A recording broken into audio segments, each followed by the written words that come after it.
Welcome. This is the second part of the Photoshop training.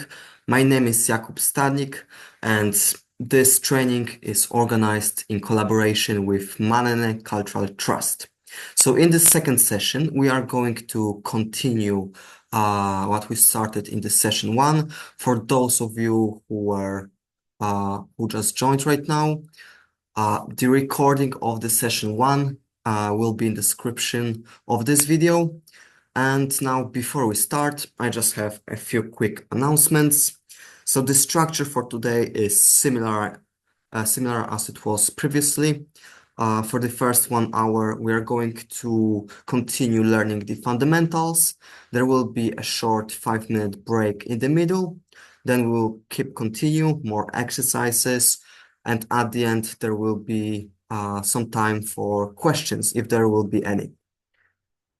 In case of the questions during the training, you can just raise your hand or you can put the questions in the comments. So I will see them and I will respond. And in case of the amount of knowledge that I'm going to show you today, this is like a condensed training on Photoshop. You can learn much more about how to use Photoshop, what are its possibilities. But in this training, we are going to focus on the most important tools that will help you to be fluent in using Photoshop and also to be able to do the designs that you want to. You don't have to learn everything at once from the very beginning. What we are going to learn today, I think it will be enough. Okay, and if you are watching this training right now, or maybe you're just watching the video, then in that case, I recommend to have a separate device where you can watch my instructions and to use Photoshop on this on your computer. Hello, Wesley. I'm just continuing right now the introduction to this training. So the next announcement is that I really encourage all of you to experiment, to have fun. And don't worry if you miss anything because there will be recording of this workshop. So in case if you need to come back to something, you will have the recording where you can just come back as it was with the session number one, and you can just make sure that you understand the things. So feel free to right now experiment with me. I recommend you to have some water with you in case if you are thirsty. And yeah, I think that's everything from me. Just to remind you, this is a training organized in collaboration with Manene Cultural Trust. So thank you very much that I can share that knowledge. Are there any questions before we start? Anything? No? Okay. So in that case, I'm sharing my screen right now. You should be able to see what I'm sharing. Okay, share. Okay, so previously we were doing some of these designs where we were trying to learn some of those tools on the left, and we were doing this. But right now we will start with the new designs. So let me show you again how we do this. So on your computer, where you have files, you can use the files that I recommend, or you can just use your own. We are going to add a new image. So for now, I think we can use this city. So just hold it with your mouse and grab it. And remember, don't drop it here, because here you will add it to the design that you are already working on, but instead put it over here. So when you no longer hold your key, here will be a new design where you are working on. And on the right, you can see this is the only layer that we have. And here you can start working from the beginning with new things. Okay, so here is a little trick that I found very useful, and I think um, all of you will find useful, is actually working with a copy of a layer that you already have. So right now what we can see is the original image. But sometimes when we will be working on the designs, it is good to be able to see how it looked previously. So what I'm going to do right now is to hold the layer here on the right. And if you drop it here on the plus button, you will have a copy of it. We don't need the layer one. You can delete it. Yeah, you just move it to the rubbish bin. So yeah, here is a copy. So for example, if I make any changes and like I draw on it and there are like different transformations, but let's say that you want to remember what actually how it looked like before. So if you have like, if you're doing those changes on the separate layer, if you just click this eye, you will be able to see how it looked like before and how it looks like right now. Okay, so I'm going to delete those. We don't need them. So just click Ctrl Z, Ctrl Z. So the next tool that I'm going to present to you is this one, which is called Clone Stamp Tool. If you click on it, then you will be able to make copies of what you see on your image. So before you will be able to use it, you have to first have a source which will be copied. So because I was using it a few minutes ago, I already have there the bricks that you can see. But when you will be trying to use it, it will tell you that you have to have the source. So that's why you have to press the ALT keyboard key on your keyboard. So it will pick the source that will be copied. So for example, let's say that right now I want to copy this tower, this skyscraper. I move it, for example, here at the bottom of that building, and I hold ALT, and now I click here. So now this source was copied. And let's say that I want to have a copy of this building in here on the right. So I can start somewhere like on the same level. And here, if I start moving, as you can see, I am able to create a copy of that building. So it works in that way. And because I had a slightly different background around it, because of that, you can see those changes between what was originally there and what is here. So this tool, I recommend to use it in a background that is consistent, that is not changing. But sometimes you actually might have to do this that way. So that's why there are different ways how you can use it. What I think we will find useful right now to have the sky more natural is first going here to the settings, and you can change the hardness. So if you put it on the minimum, then right now when I'm moving it, the change is slightly more gradual, but it's still not good enough. So what you can do also is change the opacity.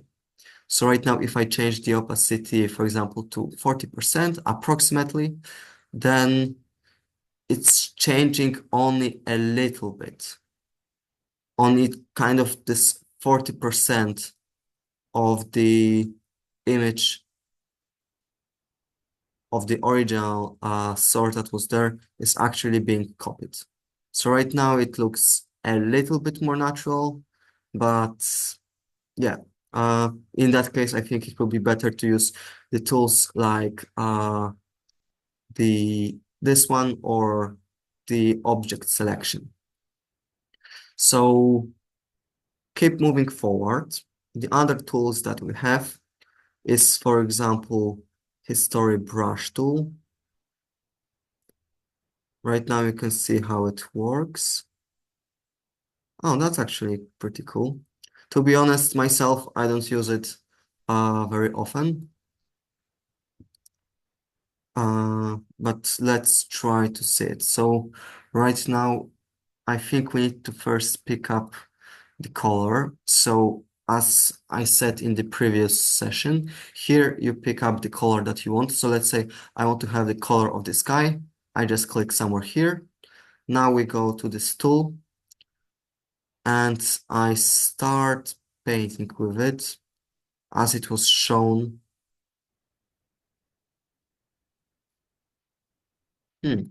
For some reason, it doesn't make any changes. Okay, so in that case, I think there is no reason for me to keep trying uh, to explore it. In that case, we will just move to the next tool. And yeah, you just don't need to know everything. And I have to admit, I'm still exploring the Photoshop. Even my teacher who was teaching me how to use Photoshop, he said that he maybe knows like 10% of Photoshop and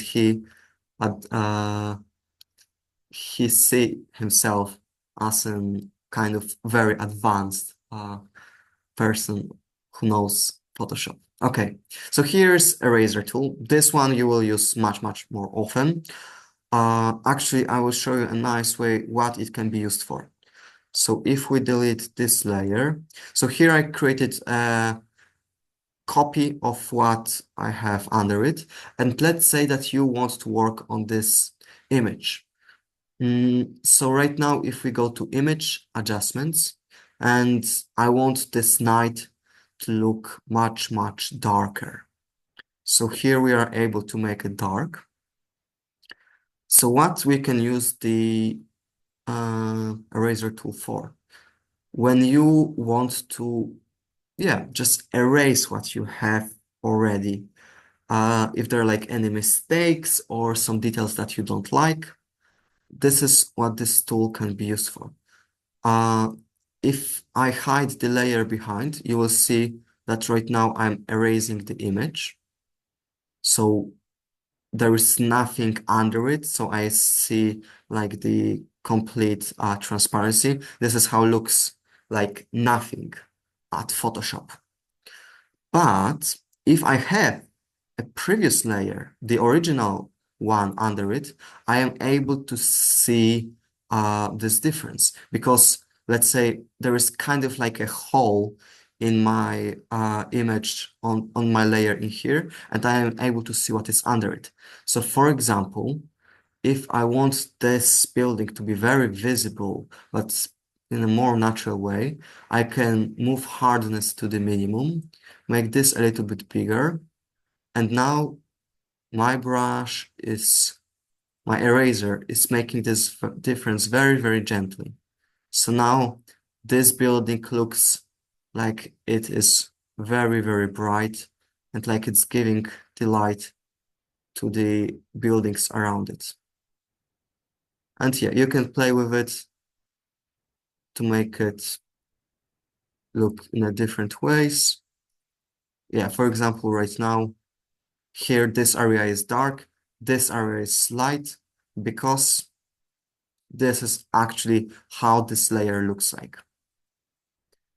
Okay, now let's come back to the original one and let's hide this one and make a copy of it. The next tool that we have is the paint bucket. So it's pretty similar as it is with the paint program.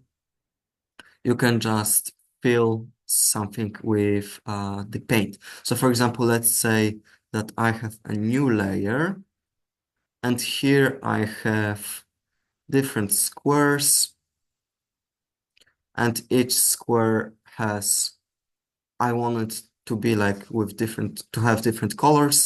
Then let's say I want this one to be purple. Oh, actually, all of them change the color.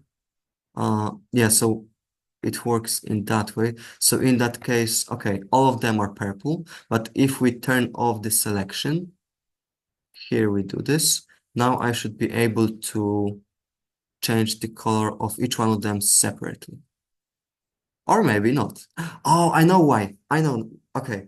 The reason that it's happening is because here, this option contagious is turned off. So if we click it, now I am able to actually change uh, those squares. Okay, so for example, how can it be useful? Let's say you don't want any yellow in your image. You want all the yellow lights to be red, let's say. So then when you turn off this option contagious, I can just click here. Okay. Oh, and you have to remember which layer you're clicking. There you see some of it changed. If I make the tolerance much bigger, then yeah, much more of the yellow areas just change their colors. Okay. So in case of this tolerance, I want to highlight how you can use it to make it more obvious for you. So let's turn off those rectangles. And if we look at the sky, okay, maybe it will be much better to do this with the example of the desert. So I move it, oh, sorry. I will move it here. Okay, so this background in here, the sky in this example is quite gray, and it looks like it's all the same color, but it's not. Let's right now work on a copy, and I want to make this sky very nice blue in here. So now I click on the sky, and as you can see, we can very clearly see right now that it actually wasn't all the same color. That's why if we increase the tolerance right now a little bit higher, and we can come back. If I click again, now much bigger area became blue because the original gray that was there, it was much more tolerant to see what other colors are similar enough to also become blue. So in that case, if I want the entire sky to be blue, I can just increase tolerance quite a lot. Let's say maybe 70, let's see. And now I have a beautiful blue sky. And here you can see that here was a similar color to what was here is the similar color of what was here. That's why we have those blue dots. So in that case, we can just click contagious, and we have just the sky in the blue color. And you have to be careful not to make it too tolerant, because if we make it like very, very big, the maximum is 255, then everything will actually become blue. A little bit less, a little bit less. Yeah, you see. So you have to sometimes just keep trying with this balance until you will find the option that you want. But to be honest, what we just had a second ago, I think that can become an interesting effect to make an art with it. Okay, anyway, keep moving forward. Here we have this smudge tool. It can be used to smear and blend colors together. When you want some of the sharp things to, yeah, be a little bit more mixed. So you can keep using it in a different way. to see how you can, yeah, move the colors that you have. Personally, I sometimes use it for like details when I want to move something somewhere else just a little bit. So I can show you this with an example. Maybe, yeah, let's try the coffee that we were using before. So let's say that I want to move this little seat a little bit. So in that case, if you make it large enough, you can move it, but only a little bit until it will be very visible that you actually started like smudging the image. Because as you can see, if I want to move it far away, now it can get tricky. But if you are like patient, I mean, I think in my opinion, it is useful only for very small details and when you are moving something close enough. So for example, if you want to move someone's finger or maybe an eyebrow, I think this is what it's useful for. Okay, another tool, adjustment brush tool, create local adjustments layers. Personally, I don't use it much. Uh, but yeah, oh, okay, here. Uh, we have the blur tool. Let's make it bigger.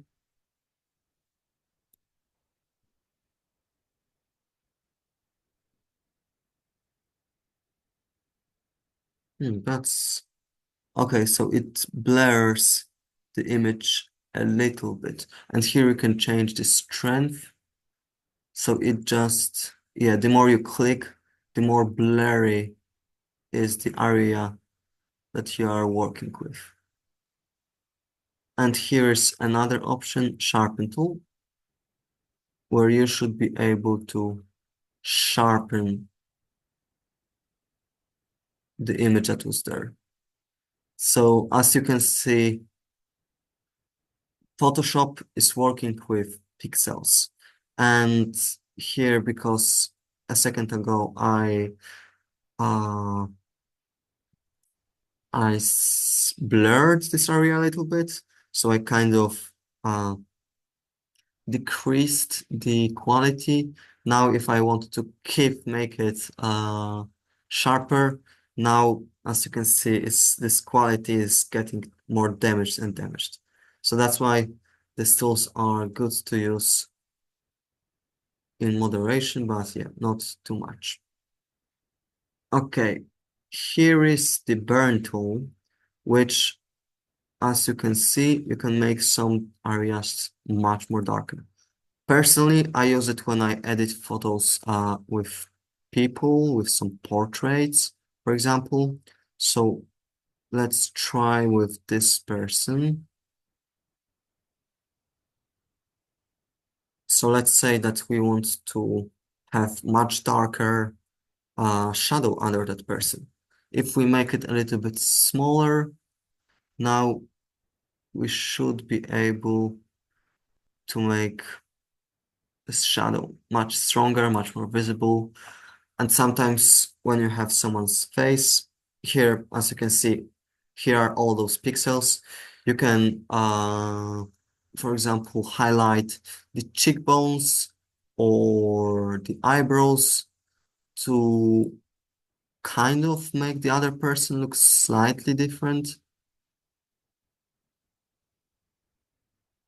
Yeah, so it's good to adding the contrasts and making the differences, like for example, in muscles and all the other things. If it's too visible, then you can just yeah, a little bit decrease it and it will be more gentle. How is it different from the normal paintbrush? Because the paintbrush, it just makes a black layer.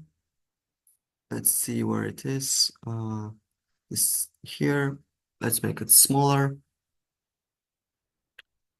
here, and you can, of course, change the opacity. So here you have a similar effect, which makes things like it adds a layer of this darkness. But in case of the burn tool, uh, it works slightly different, where depending, and let's make the exposure bigger, depending what you are actually burning, it will affect it in a different way. So what I've noticed is that areas that are already dark, they usually become much more darker. Okay. Mm, so here is another tool which is the pen tool. I think to use Photoshop at the beginning, you don't actually need it. But here's another very useful one, which are the letters. When you want to write something, let's say here we want to write here. So you just click.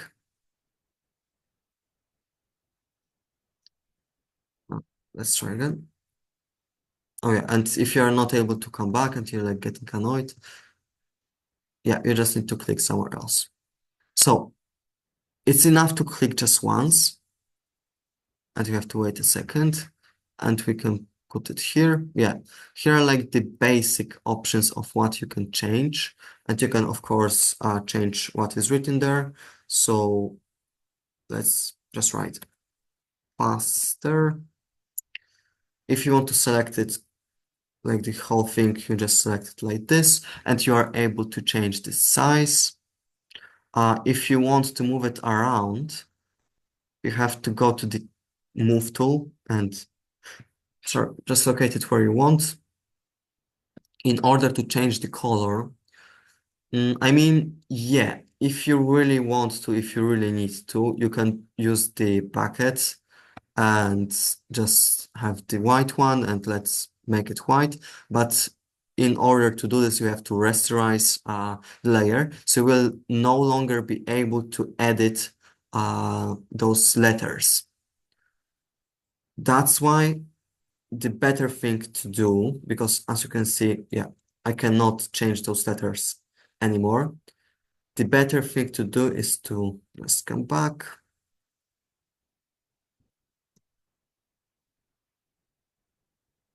Oh, it's my Photoshop is not working for a second. Mm,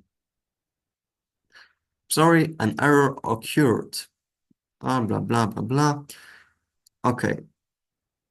Uh, usually if something like this happens to you, like it happened to me just right now, don't worry about it because Photoshop is actually really good at restoring your designs. So none of them, okay, only one of them was saved, which is actually this one, Test with Dinosaur.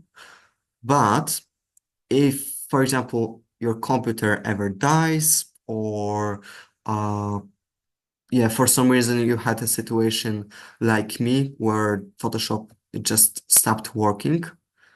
Now, if I click it, I should be able to come back what I was working on previously.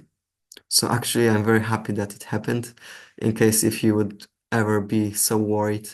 Now, as you can see, everything is back exactly where I finished. Let's make it bigger. Here are the previous designs. Yeah. And if you're like, if you have many of them opened, not now, then you should be able to see all of them here.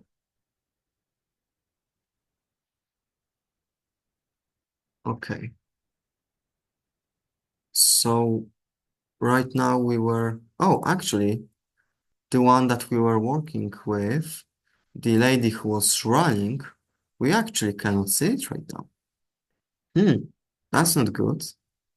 So actually,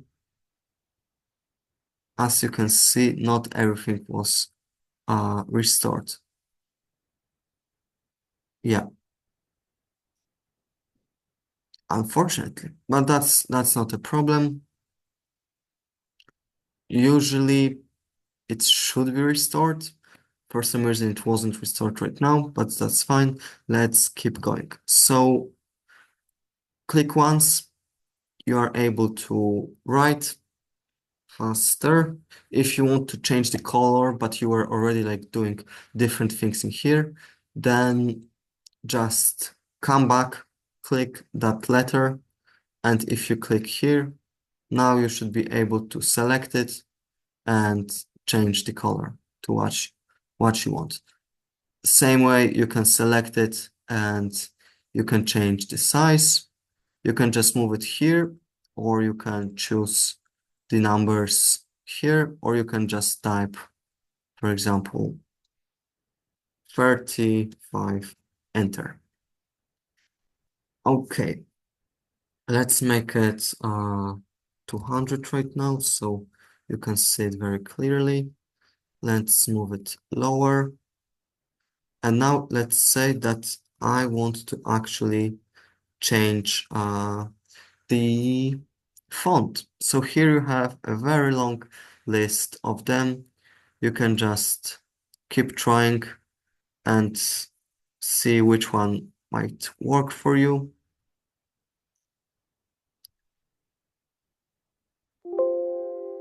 And here you are able to, when you select it, you're able to keep changing, yeah, how your letters can look like. So sometimes this is actually a very long process when you want to find that perfect font, but I think the selection here, it's a very, very big one, so you will be able to find your favorite ones, and here you can use those stars so you can later come back to the favorite fonts that you already know that you really like.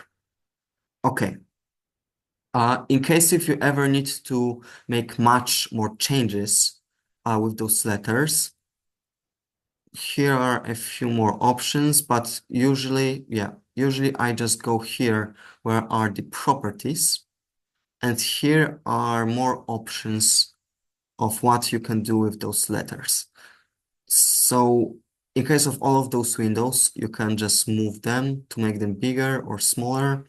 So now I've made it bigger. And right now you have different options of what you can do. Here are the basic ones as the font and the size. You can change if you have like a few lines, then oh, can I just ask the person who joined to please, can you please mute yourself? Thank you very much. So keep moving forward. Here you can change the amount of space between the lines. Here you can change the space between the letters. Here you can change the color, so it can be whatever you want. And here, yeah, it can be to the left, to the right, to the center. And here it's pretty similar as with all of the different programs when you are able to write. Okay, I think I can show you a nice trick that might be useful for you. So let's say that right now, if we delete this, we move it to the rubbish bin, we can make a copy of this, and we can, for example, make this image much, much brighter. Let's make it brighter. So here you go to adjustments, brightness, and I can make it very bright. And you click OK. And if I write here, for example, here, you can not only click, but sometimes you can just select it like this, and you will have this area where you are working on. So right now I can write uh never. Oh, you have to select everything. So Control A. Okay, never give up. And we can use much modern font. So let's, for example, look at, okay, okay, maybe not the Arial. Let's look at something more uh interesting. Mhm. And remember, sometimes it can take you like a lot of time. Okay, here are the ones that I like. Sometimes it can take you a lot of time to choose. So remember, sometimes it's just best to go with what you have.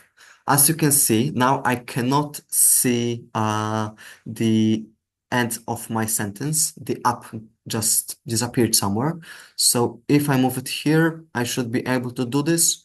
Or the other option what I can do, I can just make it a little bit smaller and I have it here. Yeah.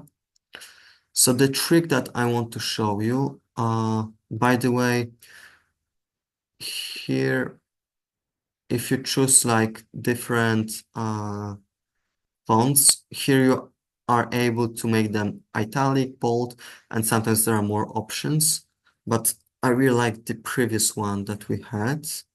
So let me just come back. Oh, okay, I'm not able to come back to it. Okay, so let's stay with this one. I will make it bold right now. And you can make it bigger if you click Control T. So it works the same as for the images. Control T, and you can also make it big in that way. And you click Enter. And now I want to select this area where I have those letters. So if I go to the magic wand, which is here, sometimes you are not able to see it, but it is always here. So you have to just hold it and choose magic wand. And now I selected this whole thing. And now I can hide the letters. So I have selected this area and I can click here. So right now, what I can do, if I take the eraser, and we need to make it quite big, I am able to erase this very bright layer. So what is left is this darker layer which was behind it. So in that way you can get like pretty interesting effects. Or you can do this the other way. So for example, now what is selected are those letters. But if you right click on the selected area, then you can click here, select inverse. So now the opposite is selected, not the letters, but everything except the letters. So right now I can again use the erase tool, and this time I can make it very, very big. And now I erase everything except the letters. So now we have the original image, and here this area is much brighter. Okay. The problem is, I mean, it's not a problem because you actually might like such effect. Uh, but let's say that if you want to change the location of this of those letters, and you still want to have like the background over there that is actually what should be under, then now you would have to like repeat the process from the beginning. That's why there is a very nice tool which is called mask, layer masks. Mm, but I think about the best way to show it to you. Okay, I know. So if we just, for now, we can just hide it. We don't need it for now. And okay, I know. Let's say that we want to select this person. You can do this in different ways. You can use the quick selection tool and keep trying to select the body of this athlete. As you can see, oh, and remember what you are using here. If if anything weird happens on your Photoshop, it means that you've probably forgot about one of the options that you are using. That probably are working on the wrong layer, or maybe something here is happening. Right now, I was using the minus. So if we come back, just use the plus, and here I can keep adding and keep adding new areas.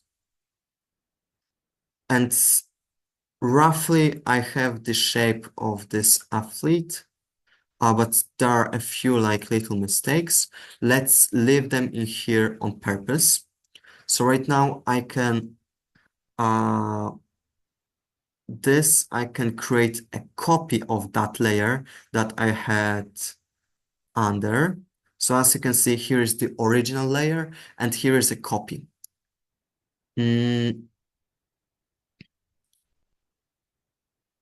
One option to have another person running is to just click Control C, Control V. And now if I move it, here is that person. But because I already had this selection and that selection was copied in that way, now I am no longer able to actually correct those mistakes. I would have to come back and like make this selection from the beginning. So as you can see, that person is missing the shoes, some of the brighter areas, and other parts of her body. So that's a little problem. And I'm not able to repair it quickly. So instead, here how the mask layers are useful. When I have my selection, I can just move that layer that I have here. So remember to make a copy of the original layer. Here I can move it over there. And wait a second, no, it's not working properly. Let's come back. So again, it's not working again. Oh, okay, sorry. So instead of moving it here, you have to just click the mask layer. And now I actually have this person here, but the original image, it's still under it. It's over here. So it works in a way that this mask covers all of the other areas. So I can see only the selection, but the rest of the image is still under this mask. So if I want to change this selection, I can do this by using the brush. So why is it so useful? Because if I'm like keep working on my project and I already selected this person, but I didn't notice that that person is missing some of the details. For example, let's say that I'm changing the background and uh, I'm working on this project for a while and I made so many changes, so many uh, different things. Okay. Mm. Okay, it looks too weird. Let's come back to the original one.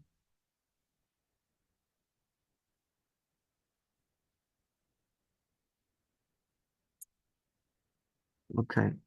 Mm, I want right now to uh, make it much darker so you can see the contrast. But here the contrast is changing just a little bit, so I think it will be easy for me to show it for you in that way. So if I move right now closer, for example, to the arm of that person, and now I can just use the brush tool, which is here, and remember that right now we do not want to uh, work on this layer because as you can see, oh, it's happening, right? Why is it that weird that way? Because the brush is very big and the hardness is very small. So now, try again. Yeah, so it works that way. What I'm changing is everything but on the original image.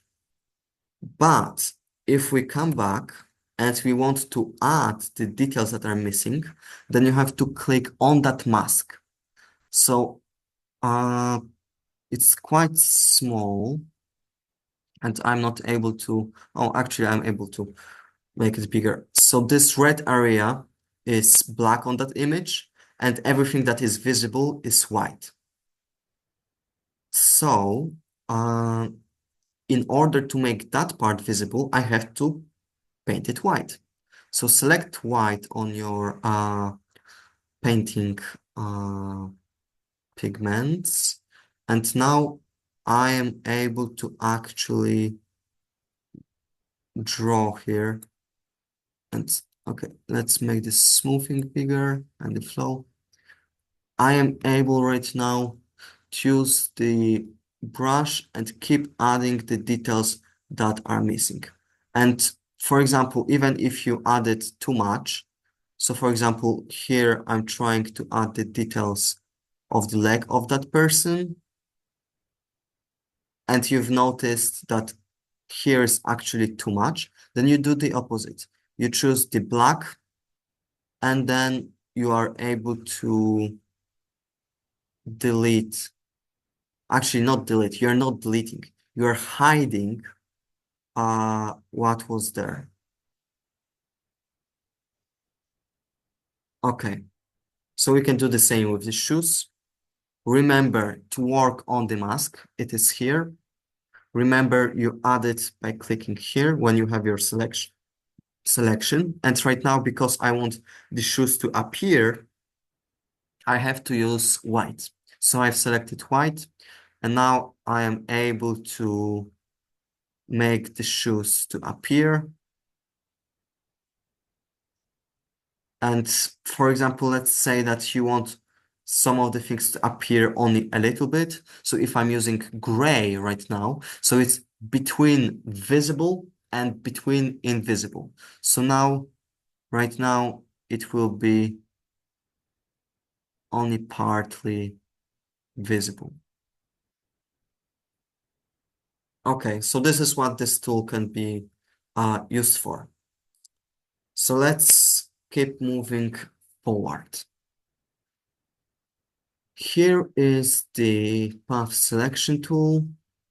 To be honest, I don't use it much, but let's try it anyway.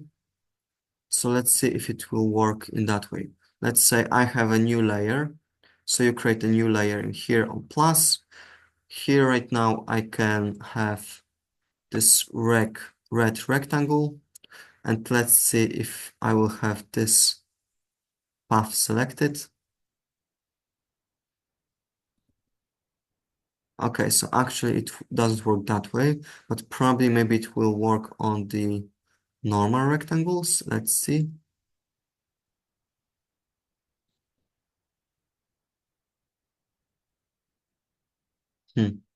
Okay, to be honest, I'm not using it much and I'm not sure what can it be used for. So for now, let's ignore this one and let's keep moving forward. Okay, this tool I'm using much more often. I just showed you. So here, if you move, you can create here the basic shapes. So for example, rectangle, you just hold your left key and you move it to the shape that you want. If you want it to be a perfect square or a perfect circle, you just hold shift and now no matter how I'm moving, it will be always a square. So it can be a square like this. If you want to change your shape, I mean the color of your shape, then here is the fill button, and you can choose the colors. So for example, let's choose blue. Okay. And here we have blue. If you have some colors selected here, then when you keep choosing them, then they should appear here. Yeah, you can see, and you can choose whichever you want.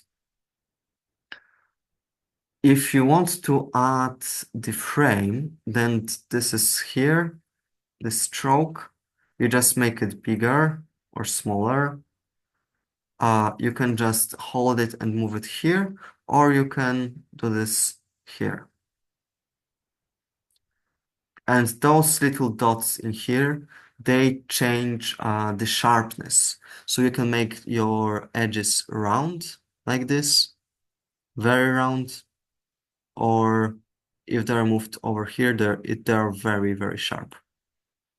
Here you can change the shape of your yeah, you can change the shape of your shape, sorry, the size of your shape, and you are keep able to play with the corners. And here, oh, actually, okay, it created a new one. Let's come back. I'm trying to see if I am able to change those corners in a different way. But yeah, actually it doesn't. I cannot catch it in here. Okay, that's fine.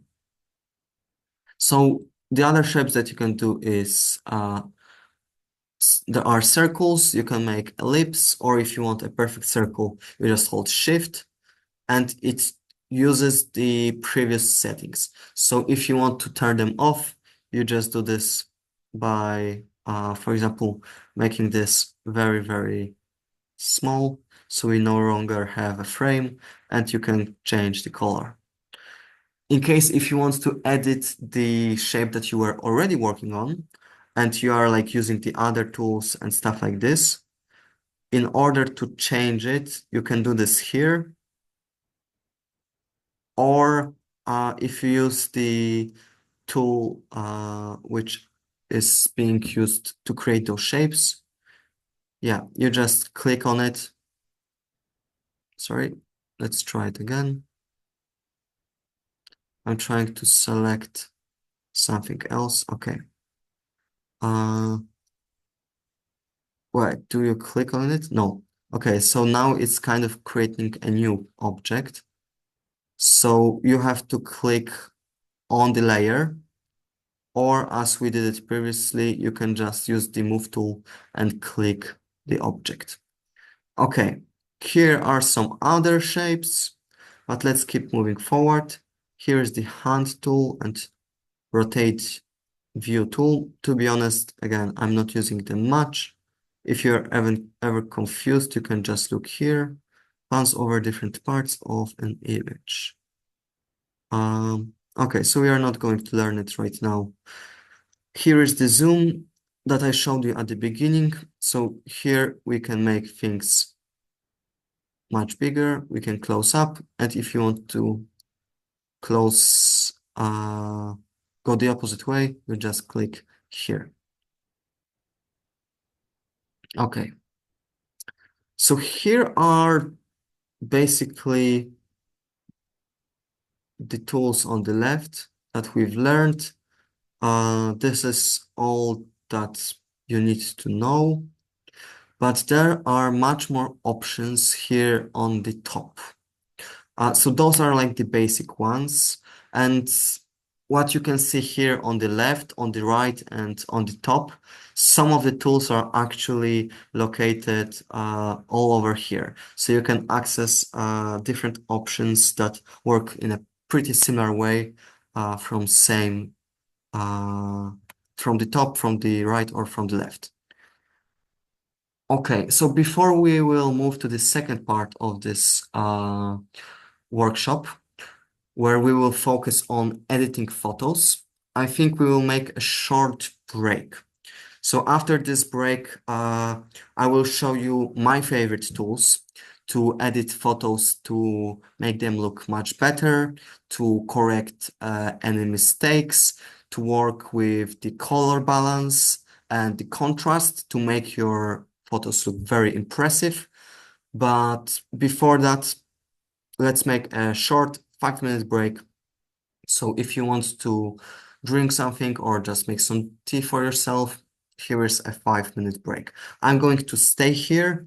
If there are any questions, then for those 5 minutes, I'm very happy to answer any of your questions. Okay, 5 minutes starting now.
Okay. 5 minutes passed. So now we are going to continue. Uh, to be honest, this part, the last part of this Photoshop training, where we will focus on photo editing, um, everything that I've explained right now, those options are useful for photo editing, but even if you missed them or you want to learn it later, now the photo editing is kind of like a little bit separate thing, so it will be very easy to learn. Okay, so as you can see on the top, we have some of the previous projects. You can leave them there, or if you are like me, sometimes it's just good to turn them off so you don't have them in the background and your computer just works faster. So if you want to save the project, you just click yes and you save it somewhere, or if you're like me and you don't need it, then you can just click no. Okay, and maybe yeah, just in case to show you how you actually save it. So if you click yes, then you will be able to save your design somewhere and you just choose, usually, yeah, just stay with this option PSD and you just click save. Okay, so let's leave this one and this one can be turned off. And let's leave this one and maybe we can add this and this and those. Okay. So you can select even like four or as many images as you want. But yeah, just be careful not to add too many of them at once. And you just drop them here. All of them are automatically added. And now we are able to work with them. So let's play first with the contrast tool. Uh, I really recommend you this habit that I presented to you previously. So if you have your original background, it's good to make a copy of it. So, sorry, let's try again. There you go, now it works. So when you are working with the copy, you are always able to easily see the original under it. You just have to click the I button. And in case if you're wondering, hey, why can I cannot edit the background layer? Like, for example, you want to, maybe not here. For example, you want to paint on top.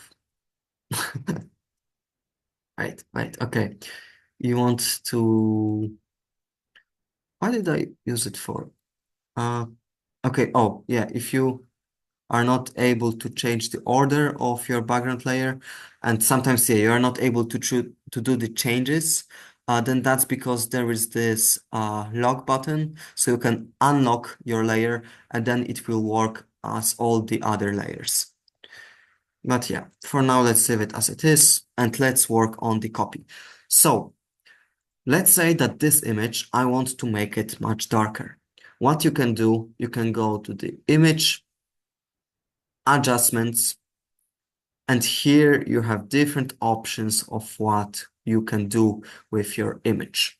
So here is one of the basic ones, brightness and contrast, where you can here make this much darker and play with the contrast. So if you want the cracks in this image to be very visible, then you can just move the contrast very high and brightness like quite low. For example, like this. And now if we, for example, want a nice transition, if you use the erase tool and you can make it very big. So now let's make it 1000, more than 1000 and very small hardness. Now you can make a transition like this. Yeah, that's an example of what you can do. Okay. Uh, Another thing what you can do is, for example, or maybe let's keep working with this image. And remember, you have to select the area, the layer that you're working with. So this one, image, and here in the adjustments, there's something like this called levels. So it basically analyzes what is there on your image. And if you play with this, you can, for example, focus, okay, I want all of those things to look much darker, or you can have all of it to look much brighter. And yeah, here you can like keep playing with the contrast. And to be honest, some of those things are just cool to play with and see what interesting effects it can give you. But as you can see, I will click OK. It really distorts a lot the quality of your image. That's why it's good to do this with these smart layers. So we will actually do this. So, I mean, with the smart layers, or what you can do instead is like trying to not to make too many changes to one layer, because the more you change it, the more it got distorted. So that's why we have the smart layers. So I will show you this example with something else. For example, here we have a lovely image. We can make a copy of it. And how to make a smart object. You just click right on it, and there should be an option, uh, convert to smart object. You just click it, and it means that whatever changes you are going to do to this image, it will those changes will be kind of added to it, but Photoshop will still have this original file over there, so you can come back and keep playing with the changes. So right now, let's try the curves. I like the curves because here you are able to make the changes in a more, for me, more intuitive way. So let's say that right now I want to make everything look much darker. You have this string over here, and you just grab it and you move it lower and lower. So how it works? Here, the areas that are black, that are dark, the lower you move it, those areas, like this is their normal color, here they become much darker. And here the gray areas, they also become much darker. And here, just a little bit, the bright areas that are over here, they become a little bit darker. Let's say that you want the dark areas to be very dark, and the areas that are bright, like here, you want them to stay bright. So in that case, you can have different points on your string. So here, I just created a new point by clicking on it, and I can move it lower. And this one, I can move it high. So now the contrasts are much, much stronger. So that's why I recommend to work with it like quite gently, so you don't distort the image too much. Because like if you are making like weird things like this, then as you can see, your image can look very, very weird. Sometimes you maybe do this on purpose, but usually if you click Ctrl Z, yeah, usually it's better to like keep it gentle to have nice small changes. And in case if there are too many dots on your image and it's difficult for you to have the effect that you actually want, then if you move the dot next to the other one, it just disappears. Or if you move it to the end, it also, oh, it should disappear, but okay, it doesn't. Okay, it kind of disappeared because it's just over there and it like disappeared. Yeah. Okay. So this one, let's say that I want to make it a little bit uh, brighter in the dark areas, but where it's already bright, I want it to stay as it was. So as you can see, this little curve in here means that everything that was darker, now it's brighter. And to see it, here is the preview button, so we can see how it looked like, how it looks like right now. Before, right now. Before, right now. And if you're not happy, you can just change it a little bit until you will get the effect that you want. So this is an example of using the curves. Let's try to use it again, for example, here. So to access these tools, as I said, you can do this on the top or, for example, on the right. Here you also have the adjustments. And if you go to curves, now you are able to play with the curves from here. So we can make, oh, as you can see, now this glass looks much, much better, much more dramatic compared with what it was before. Like this right now, like this right now. Yeah. And now I'm yeah, playing like this. So yeah, if you use the adjustments over here, it creates like a new layer that is adjusting what is under it. So it works slightly different when you use it over here. In my case, I usually use those tools here. So let's turn it off for a second and let's make a copy. So the other tool that you can use in adjustments is the exposure. So here, I don't know how many of you are actually photographers, but in case of exposure, it kind of controls how much light is getting into your image. So now the image is already created, but you can adjust like how much light you have there. So you can have very little or a lot.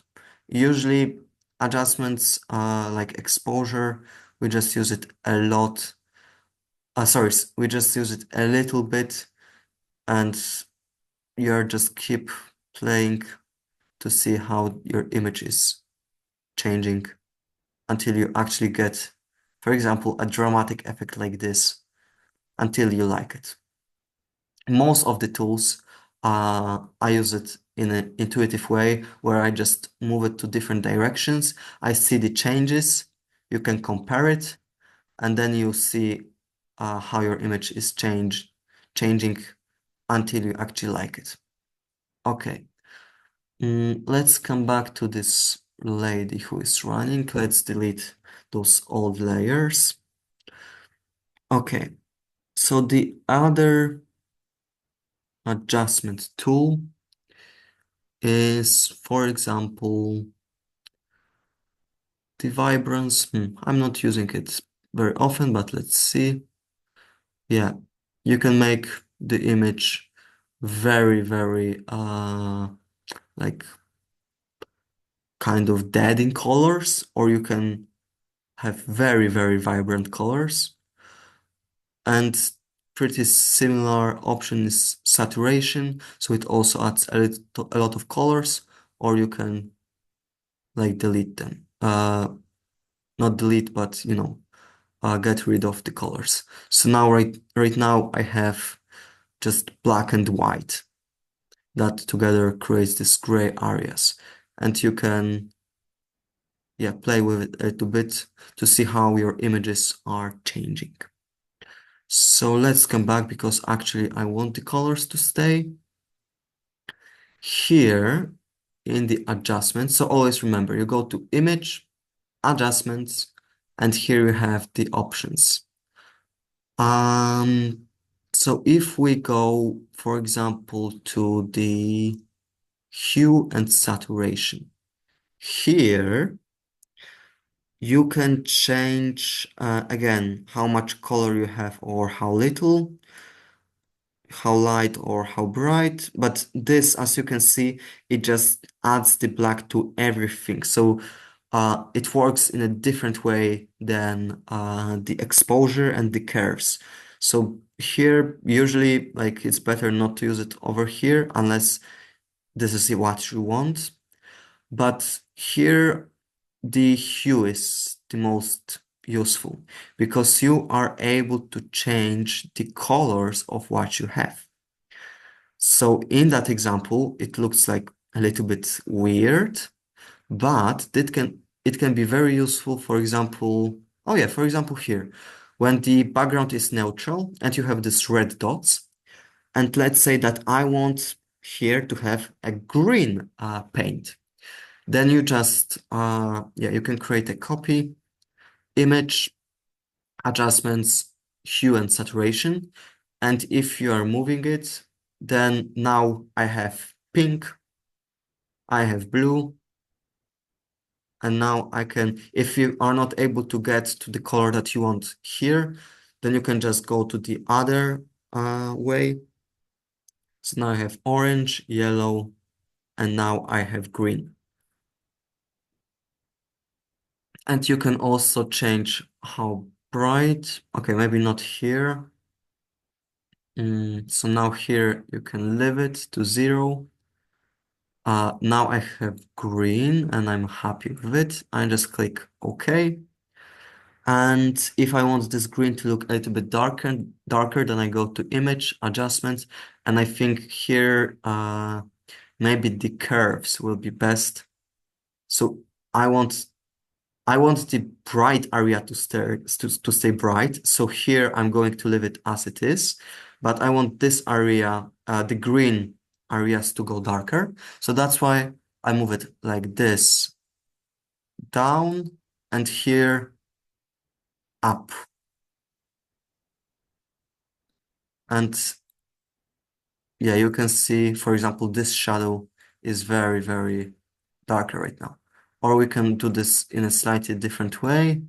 If I want only those areas to be darker, so I can make a dot here and move it down here.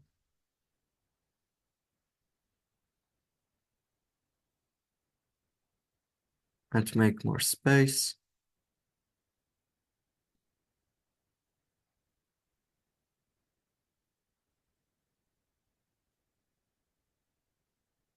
Oh, okay.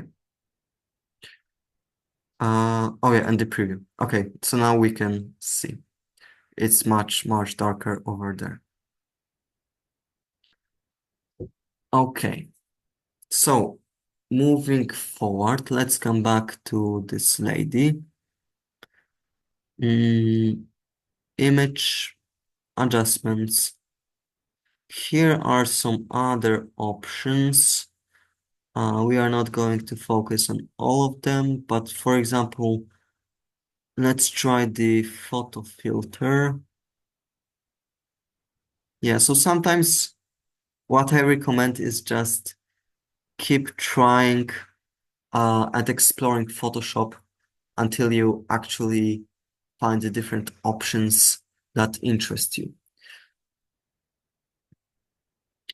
I very often use, for example, posterize. So how works posterize? I have on this image like hundreds of different colors. They are like pretty similar to each other.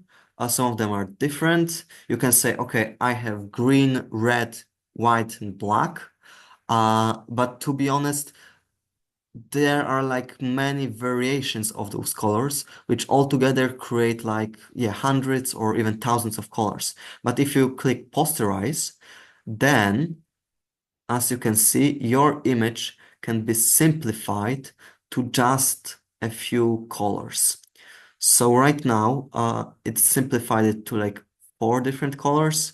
Now I have 2 that are mixing with like others. So the less you choose, the more simplified it is. And the higher you move, the more colors are actually there. So it's good to use like to create like effects like Andy Warhol and stuff like this, where you have like the simplified image. Okay, by the way, here are the few interesting ones: auto tone, auto contrast, and auto color.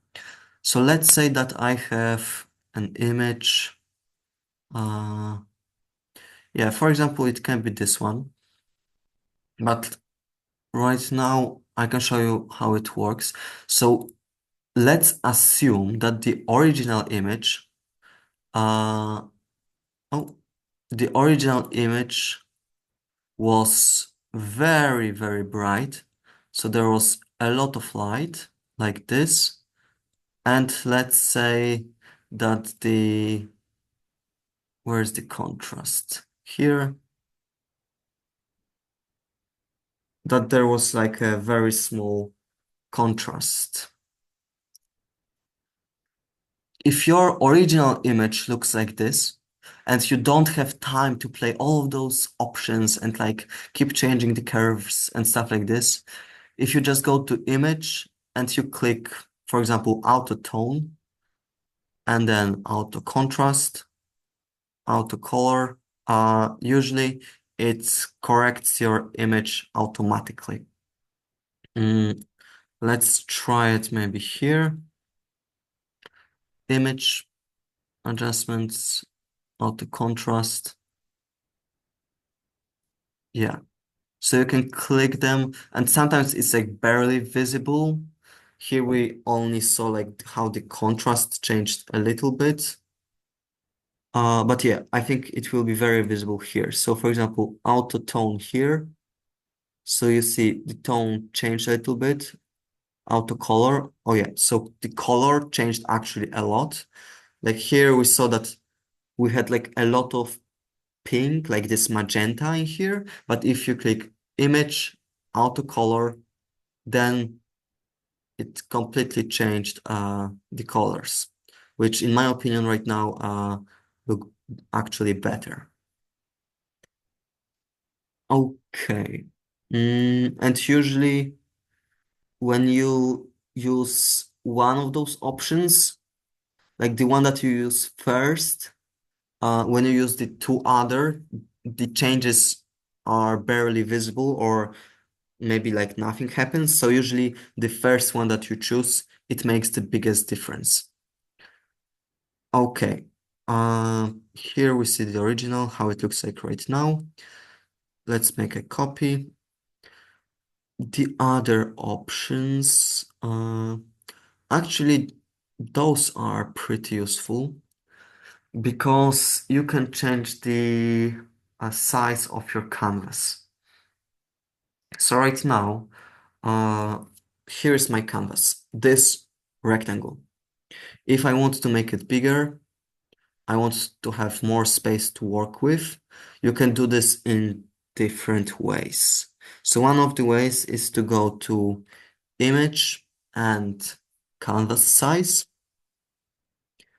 And here, let's say that I want it to be twice as high. So I can change 1280 to 2560. And I click, and the background, you can set it for white. Okay. And now, as you can see, it looks like this. So now I have much more space to work with. Sorry, that's the copy. Yeah, the original is there. So I have much more space to work with.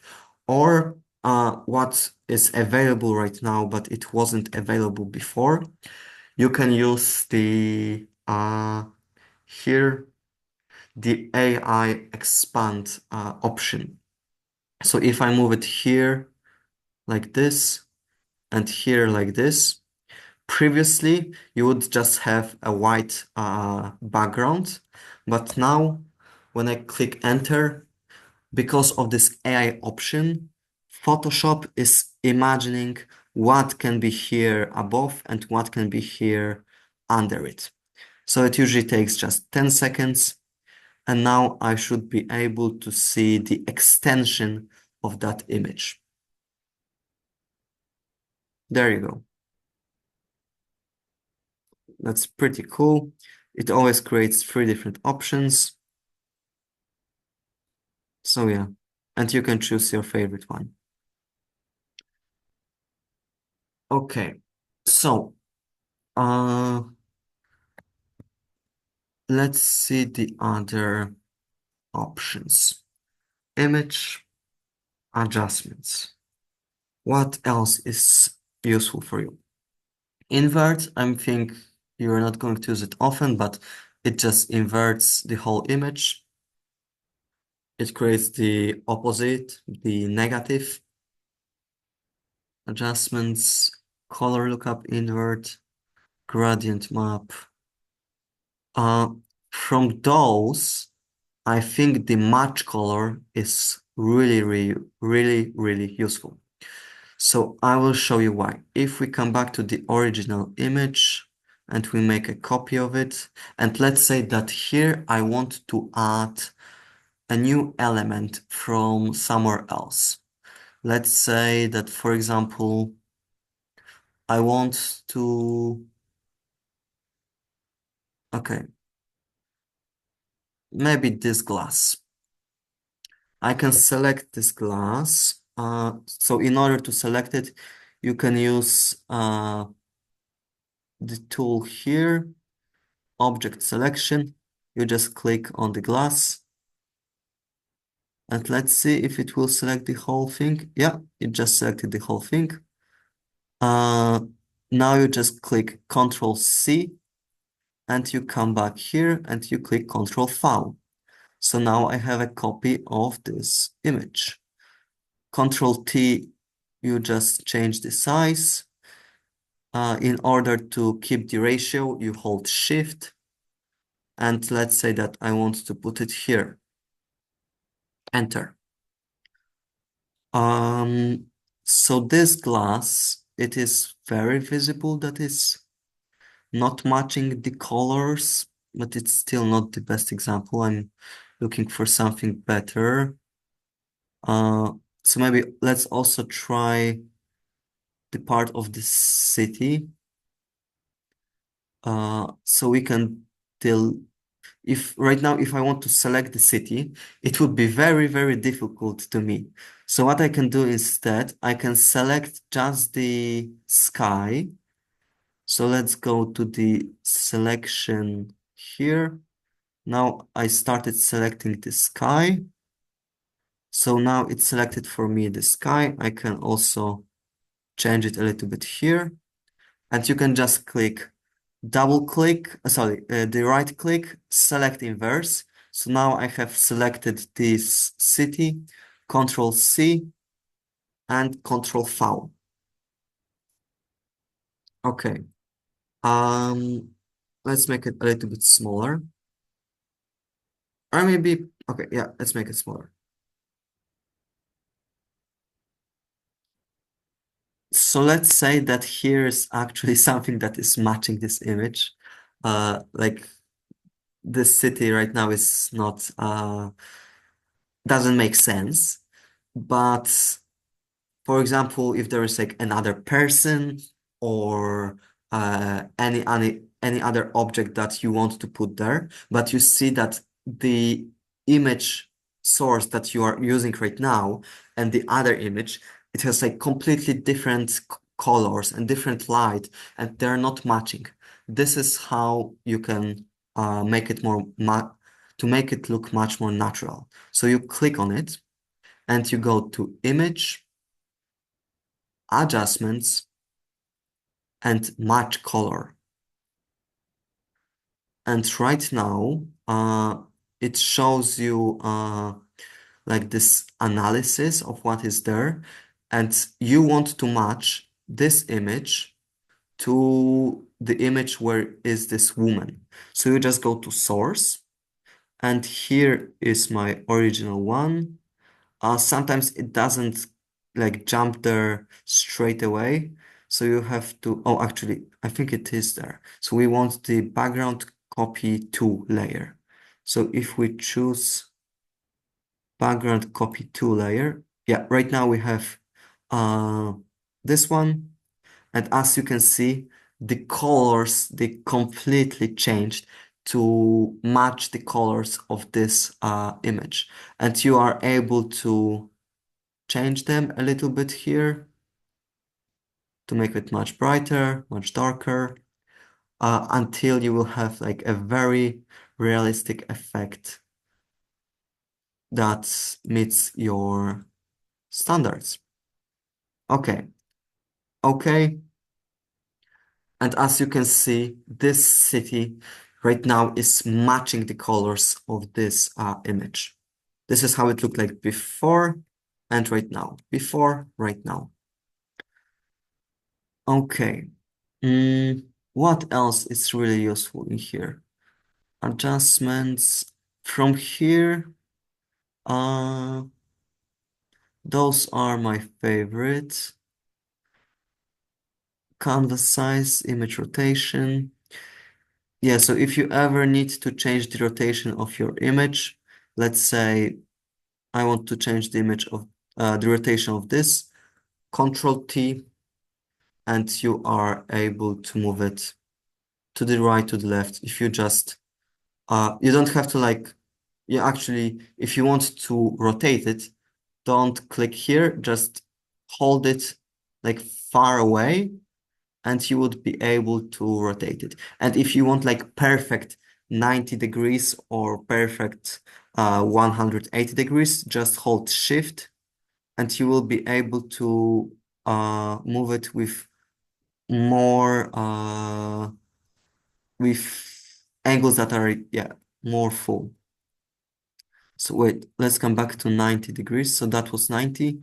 And right now, if I hold it, as you can see, 15, 30, 45, 60, 75, 90 degrees. Okay.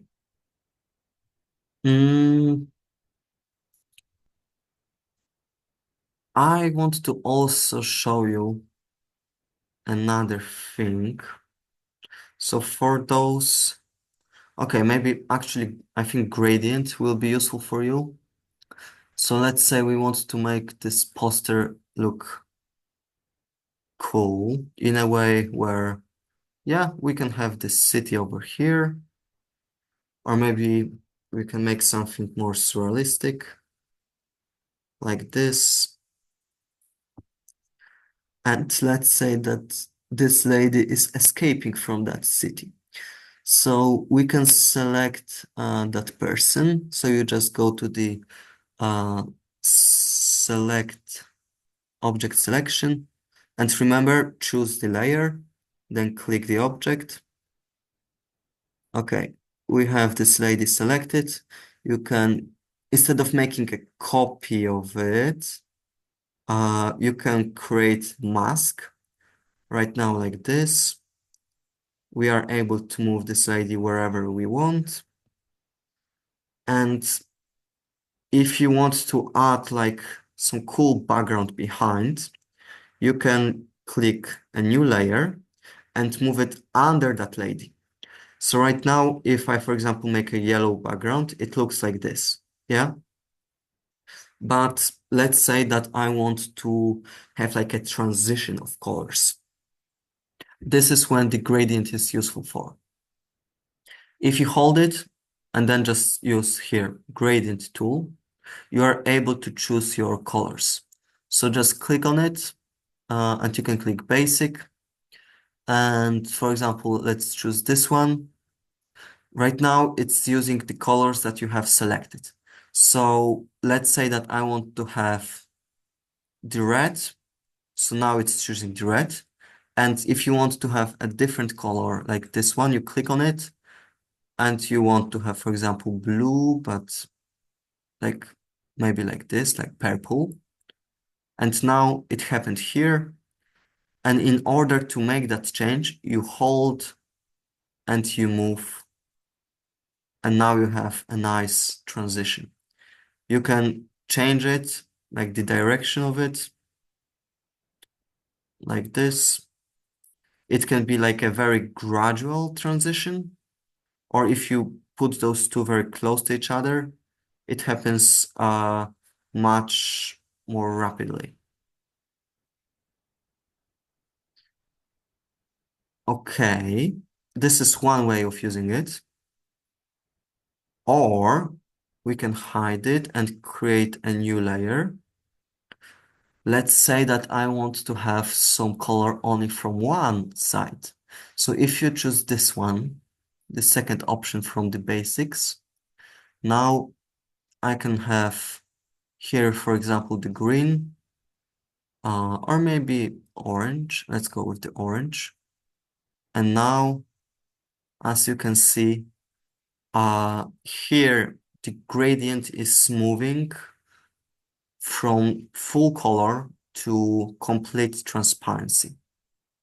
And you can again play and change the adjustments. And if you ever need more than two colors, then let's say, oh, you can actually play it like this. So for example, right now, you can add some effects that are more like a circle. Here is something like this. So actually, I think that's pretty cool. Or you can use this or this. But if you want more than two colors, so sometimes what I do, I just look here until I find something that has more than two colors. You can just move around.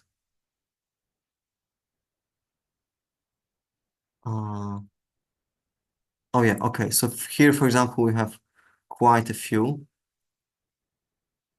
And let's come back here.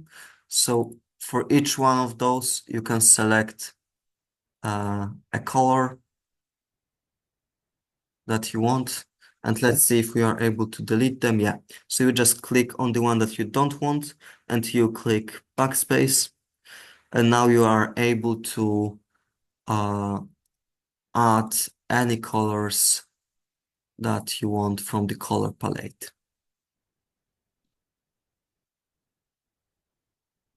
Cool. So now I'm going to show you mockup, something really, really exciting. Um, Something that can really save you a lot of time and create really cool effects. So before I actually show you how mockup works, I want to first present to you, uh, yeah, maybe this. Let's drop it here. Oh, yeah, as you can see, by accident, I've dropped it here and this thing appeared here. So if I want to actually have it on a separate project, you have to just drop it here. Okay, let's say that I want this artwork to be on this wall. So in order to do this, it's like quite difficult. I mean, I can select it like this, and there it's a little bit problematic, so I have to like correct it. Shoop, shoop, shoop, shoop. Uh-huh.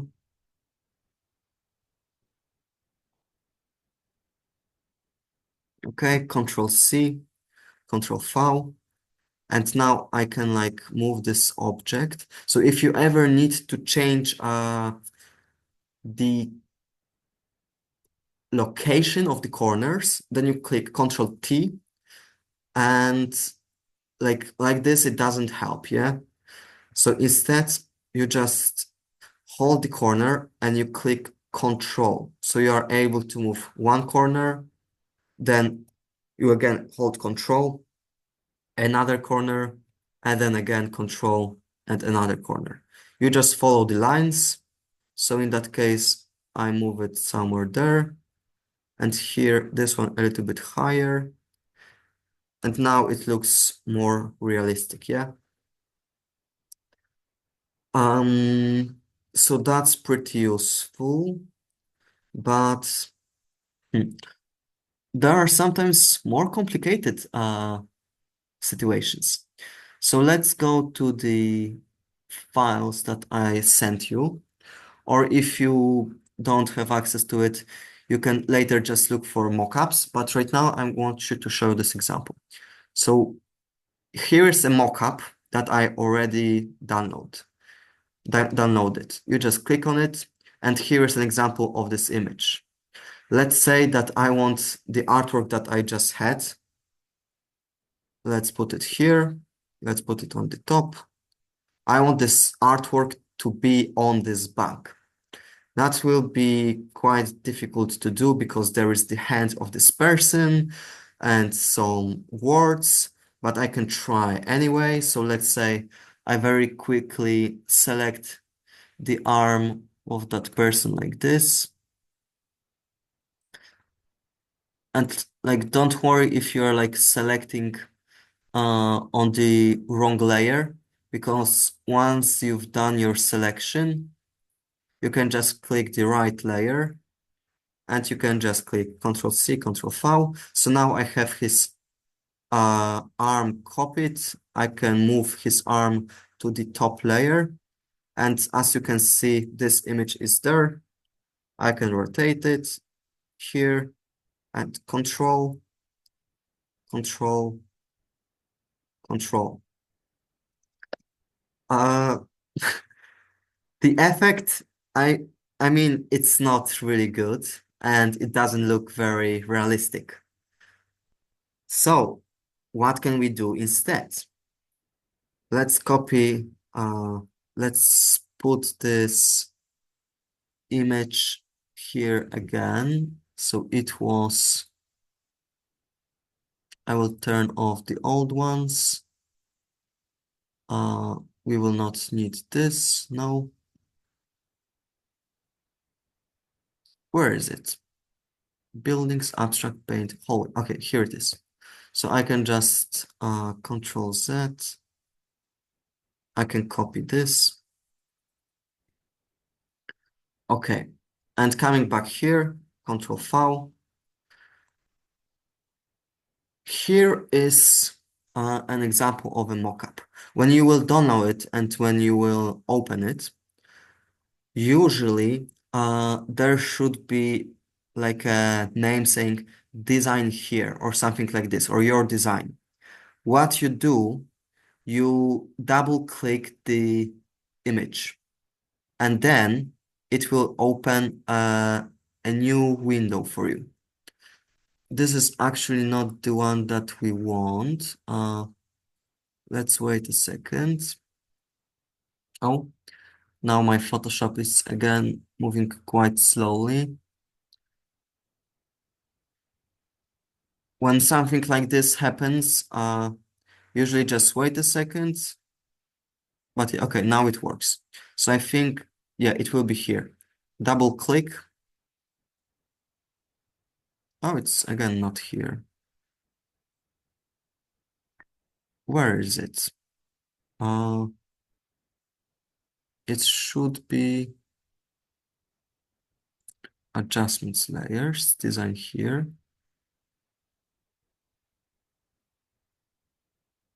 Something is wrong. Let's try the other mockup. Banner construction. Okay, delete this layer.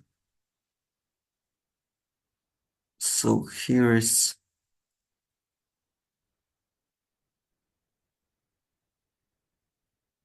or maybe, mockup highlights background design. Okay, there it is. Okay. Uh, so let's try it over here. We have to find the back where there is the design.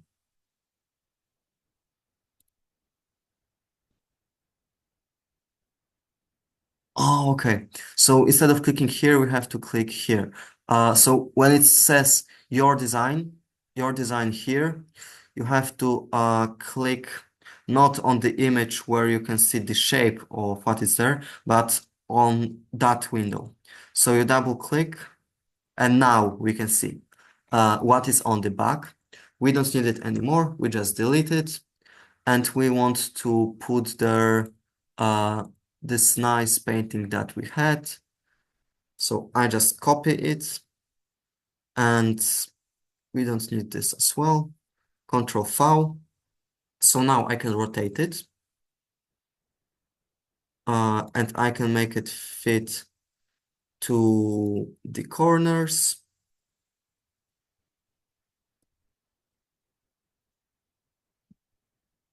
I mean, you can do this like me right now, or sometimes just to show you. If you have the thing, you can just do this in a normal way. You don't have to do this like in a weird way like me. Just remember to hold the shift when you do this. Control T, rotate, and shift. So you have the same ratio. Okay, so I click enter, but I don't see those differences here yet. In order to see it applied here, you have to click File and Save. So this layer right now, it was saved, and now here, look at this beauty. Now you have this really cool effect where it looks much, much realistic.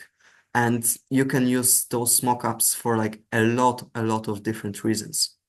And it will give you like those really nice effects. If I would try to do this like here without the mockup, that would be very difficult to do. But those mockups can save you like hours of your time. So let's try this example with the banner. So I have this banner in here. Here is the design layer. You just double click on it. And let's say that I want to put there the image of this woman running. So I can just copy the image, Control C. And now I come back here. There is it. There it is. Control V. I have this lady running. Now I can make it bigger. Okay. Maybe a little bit higher. Enter. And this design is not there yet. First, oh, let's move it here. First, you need to click Save. So that's why right now we come back here to the design. You click File, Save, and now it is saved. And now we can see this on the banner. So what can you use it for? If you just go to the internet and you type mockup free designs, it will give you like a list of a lot of mockups. Those can be t-shirts or posters like this, or for example, some cool looking background where you have like, for example, some people holding a picture or whatever. This can be used really nicely for marketing reasons or if you create any products. Okay, so this is the mockup. There are literally hundreds and thousands other tricks that you can do on Photoshop, but another one that I also want to show you. I'm showing you like the most interesting ones. So if you come back to this lady and let's take this. So we can copy that layer, Control C here. We can leave this layer as it is right now. If I want to add the new layer on the top, so just click the image, the layer that is on the top, Control V. Now it is on the top, very, very top. Now I want it to be like on the whole image. I can make it bigger. Enter. And now I want this image to be connected with this. If you go here to the right, there are different options how it can be displayed. So if you just click, for example, the normal, and then you just click the arrows on your keyboard, you are able to keep changing the different ways how those layers are interacting with each other. Sometimes, if you know Photoshop a lot, then you can like remember which option is the one that you're looking for, or sometimes you can like keep clicking until you actually find what you like. So at the beginning, there was a nice layer, which was, yeah, this one or this one. And let's say we want to add this lady to the top, so we can just move it, and those buildings as well.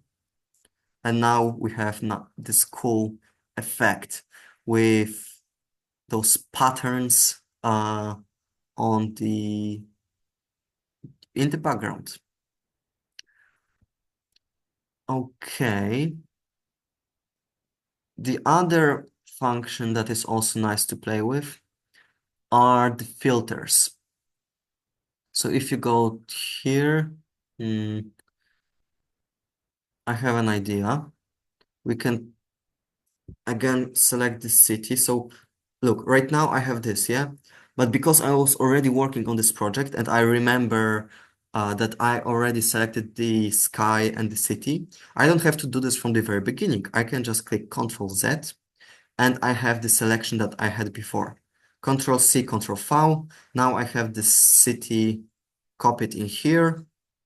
And now I want to change, for example, maybe just half of the city. Or maybe, oh, okay, I have an idea. Maybe just the bottom of the city. So I can select it like this. Uh, or maybe, okay, so let's right now change the whole city.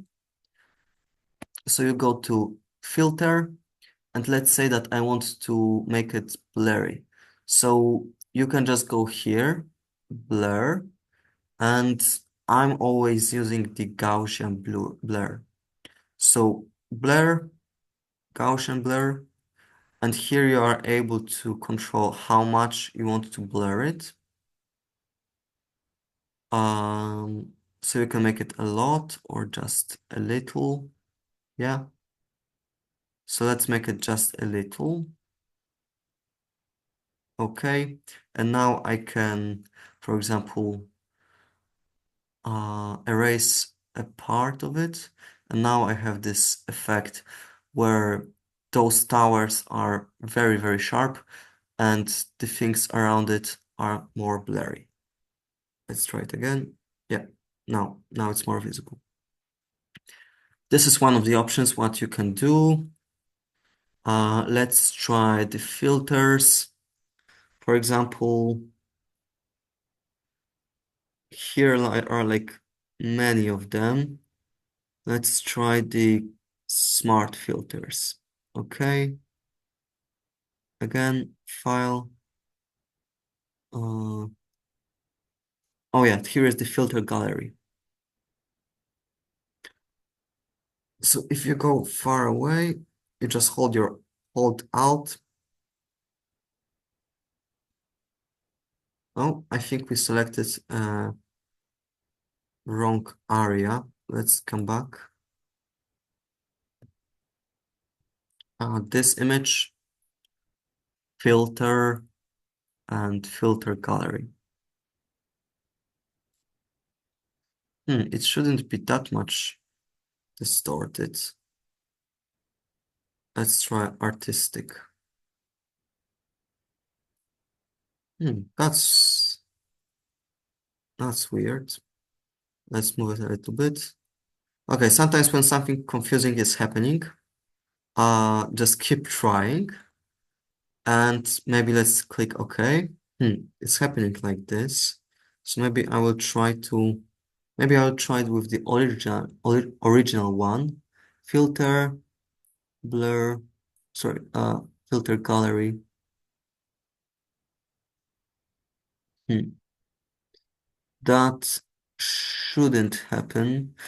What we should see is the original image, just changing a little bit.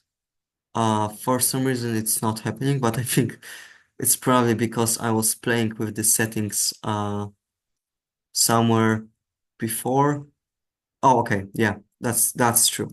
I was just playing with the settings before. That's why it was happening. So there you go. So now we are able to see the image and different filters showing how this image can change a lot.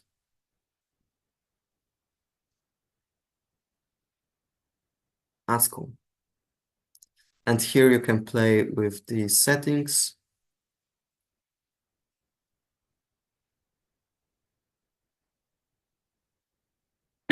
Ah, okay.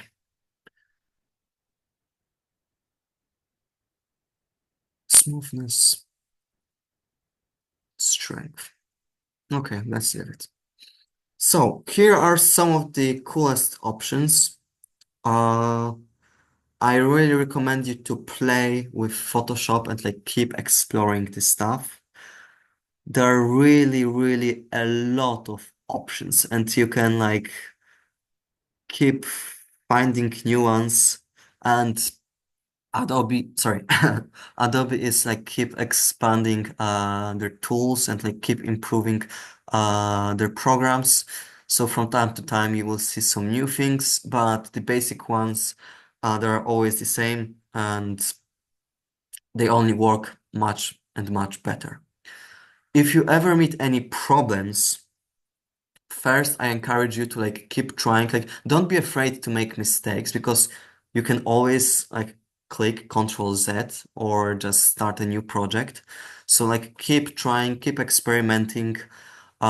Here you have like a history of all the layers, everything that you were, sorry, the history of all the actions. So you can always come back to what you were working on.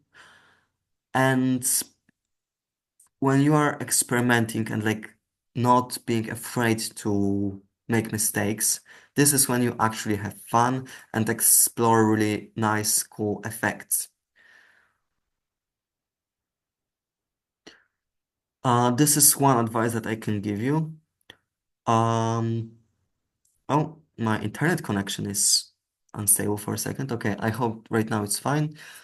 The last advice I can also give you that is that sometimes when you have a problem, like a big mistake that you actually need to solve, then if you just type it on the internet, on YouTube, there are usually a lot of tutorials where people explain how to achieve certain effect, how to fix something, how to get where you want to be.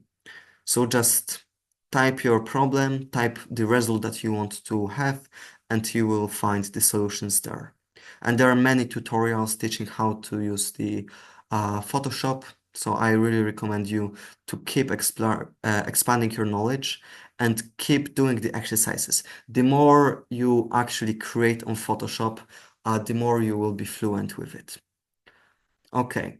So just to remind you, at the very end, once you're happy with your design, you just click File and you can click Export, and this is how you export your image, but I often click Save a Copy.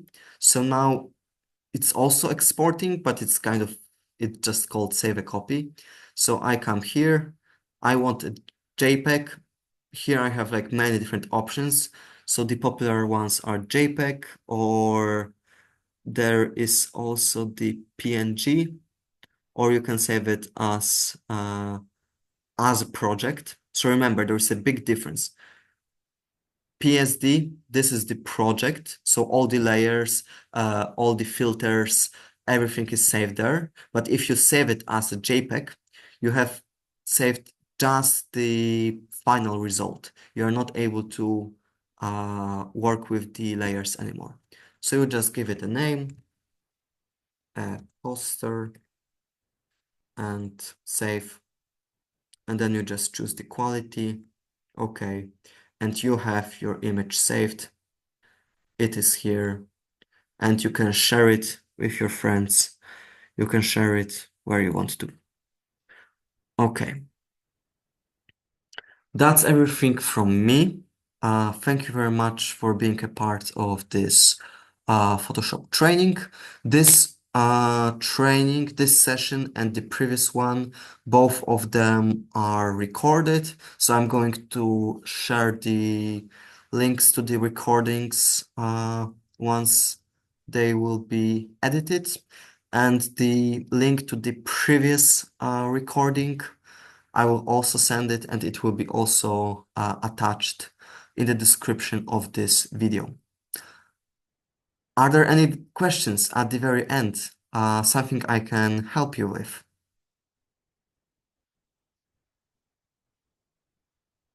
Anything?